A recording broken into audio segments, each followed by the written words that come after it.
Our speaker this evening is a native Floridian whose paintings contain multiple levels of symbolism and historic references. He attended the Pennsylvania Academy of Fine Arts in Philadelphia on a full scholarship and continued his studies with courses in human anatomy at the Jefferson Medical School. He also apprenticed in traditional techniques in Florence, Italy. Returning to Florida in 1986, he has completed several large public art projects, including paintings for the 25th anniversary commemoration for Ruth Eckerd Hall.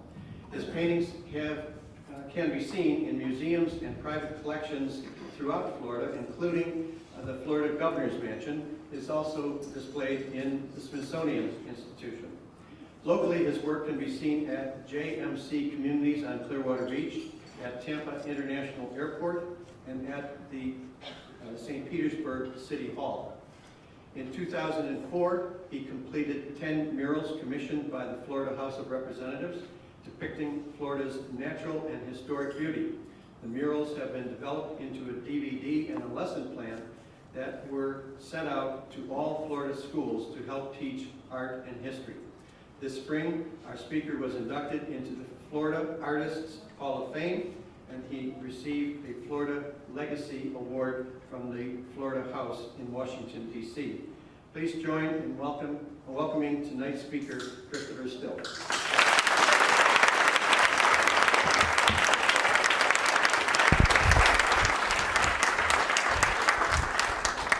Good evening. Thank you, Dean. Before I speak tonight, I have a video that I would like to show you from a project that I just completed for the Ruth Eckerd Hall. I just received a copy of it, so this will be new for me to see too. It was just finished, and thank you. That was quite a project.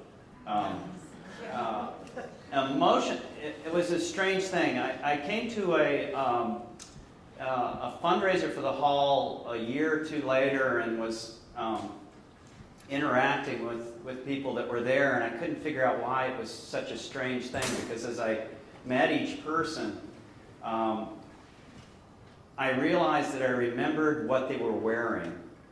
Like I knew what they were wearing that one night. So I was unfamiliar with their face being in those clothes. Like I know what their tie was. So when you like have that in your head of like 600 people, what clothes they're wearing, it's kind of an interesting thing.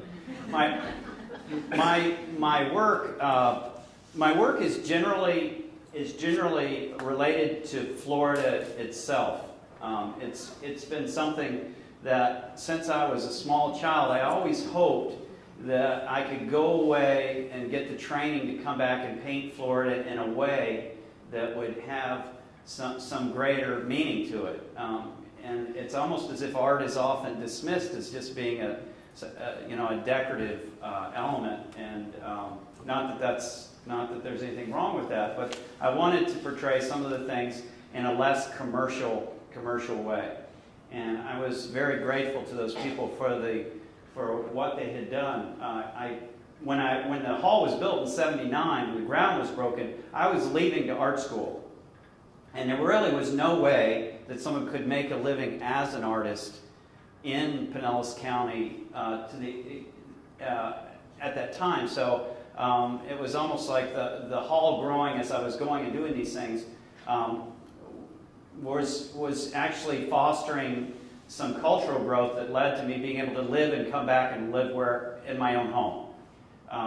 This was a piece that I did related to the state seal, but what I wanted to talk to you tonight is I would like for you to remember the teacher that was mentioned there, Lewis Sloan.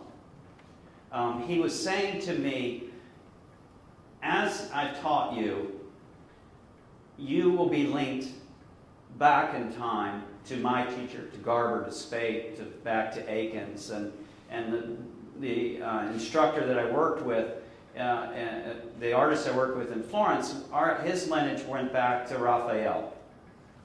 And so when you hold this paintbrush, and when you use this piece of charcoal, you are linked to these masters from the past. You're giving a great obligation of carrying this. And what I want to do a little different tonight is take the opportunity to say, Louis Sloan, a great, great teacher and educator, I feel I'm in his presence by being around you as educators and people who are trying to share art with people. And my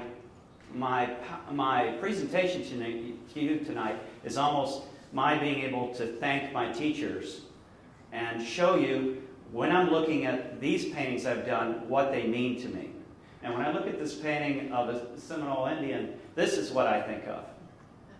I think of, this is a drawing my mom kept when I was 4 and I was drawing Indians. And 4 and a half. And I was drawing like any other kid, you know, but there was lots of praise and lots of support.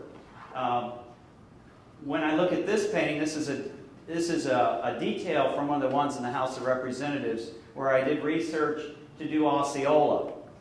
And I wanted to make Osceola come alive in a different way. I pulled out a death cast that was done of him in the Smithsonian. I had living models posed for him. But when I look at it, this is what I remember.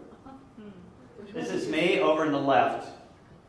And this is in the basement of the Clearwater Courthouse. My dad was a history teacher at Clearwater High School. And I'm kind of paying homage to all the few of the teachers in my life that really affected my life. But he took all of his junior and senior high students and used the basement of the Clearwater Courthouse to paint a series of murals about the history of Florida. Those murals have all been painted over now. They're long gone. That space became the Pinellas County Historical Museum in the basement of the courthouse. It then became Heritage Village, which then added on the Botanical Gardens and Museum. When I look at this painting, this is a painting I did for Sand Pearl. This was a great preparation before doing Ruth Eckerd Hall, because actually I wanted to do, what I did was I took a 3-foot wide space along the beach where I had walked my whole life as a child, and went there every day with a different specialist, with a marine biologist, with a birds specialist, with a seafood, seaweed specialist, with a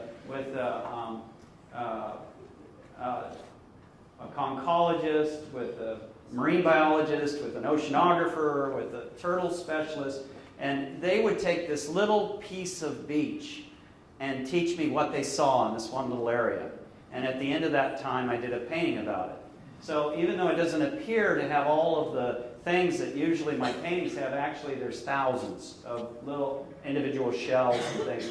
A marine biologist actually teaches here at Eckerd College, Randy Runnels, head of the Tampa Bay Marine Estuary Program, said to me, he took a sand dollar, and he took it, and he's done projects with me a lot, and he took a sand dollar and he turned it over, and he goes, have you ever seen underneath the sand dollar the little crab that lives underneath there? I was like, I thought it was just a little piece of broken shell. And he goes, that's Disodactylus, the gray sand dollar crab. And in fact, there's a whole community that just lives underneath the sand dollar. And it just like blows your mind. It just goes, oh my God, just more and more and more. And Randy and I started to go and do talks together as a scientist and as an artist, that it was a way for me to interpret things in science through art. And there's a little bit of a natural history element to that. This is my mom on Clearwater Beach. And so I look at the research for that painting starting back then.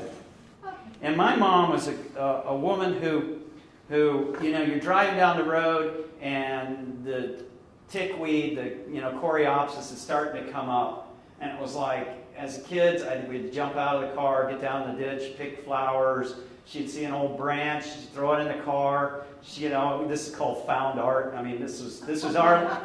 Found art. My mom, for every holiday, every birthday, she had to make out of coat hangers and cut a cloth, make a whole scene that was on the dinner table about something you were interested in, and for the neighbors, and for the people at church.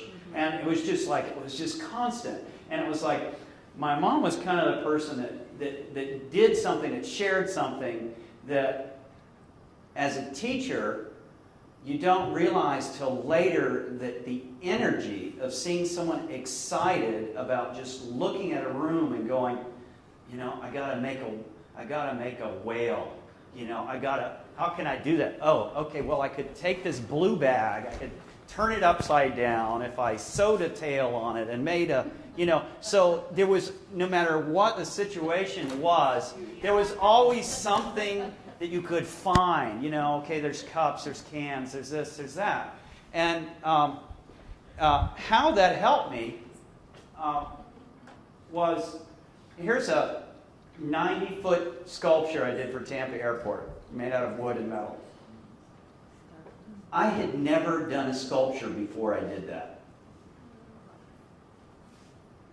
You know how freaking scary that is? It was supposed to just be these little panels that were supposed to be above Starbucks that were just silhouettes of travelers. And then I was like, wow, that would be neat if we twisted them and if we added wood to it. And then I got a boat builder and we got all involved and it started going like the paintings. All of a sudden, we had to take the glass out of the terminal and swing it in pieces through the glass to do the thing. That is my mom's fault. My mom would drive me to the community center where I met a man named Larry White who used to teach at Tarpon Springs High School. And this is a copy of out of a National Geographic as a kid, learning to use charcoal and to draw. And this guy who's teaching at the high school is taking time to take a little handful of kids and draw with them. And I was hyperactive. I'm still hyperactive. But you look at the paintings that I'm doing, it requires a lot of patience. So how do you get patience when you can't sit still? And a teacher named Jeannie Taylor sat down with me when I was making that little sculpture of a kid holding the world in his hands. And I remember her looking at me as a peer. She could see something in my eyes that let me know that she thought I was an artist. And, that was something that really stayed with me. This is one of my landscapes. Typically, I do Florida landscapes. And, but I think of the paintings that I was doing at Gulf Coast Art Center as a teenager that were leading to this when I met Frank Federico. And Frank would take me out and start me painting. And this is one of my paintings. I took a picture of this before I came here tonight. This is what's on my easel right now. I'm working up the Hillsborough River and doing landscapes around Florida. Notice the similarity. Isn't there some kind of, I was just thinking of him today with this. And when I'm working on the easel and I'm working on these murals, I think back to my 5th grade teacher who brought me over to McDonald's to paint the windows for Christmas in 5th grade. And I used to have this thing when I'd work, I'd go like this while I was painting, like this. And he kind of ribbed me and goes, when you're doing that, you kind of look like you're an artist. And I remember 5th grade to turn around going to him, I am an artist. Nothing more rewarding than working with artistic, temperamented teenagers, right? At the Gulf Coast Art Center, which was built by a woman named Georgine Shillard Smith.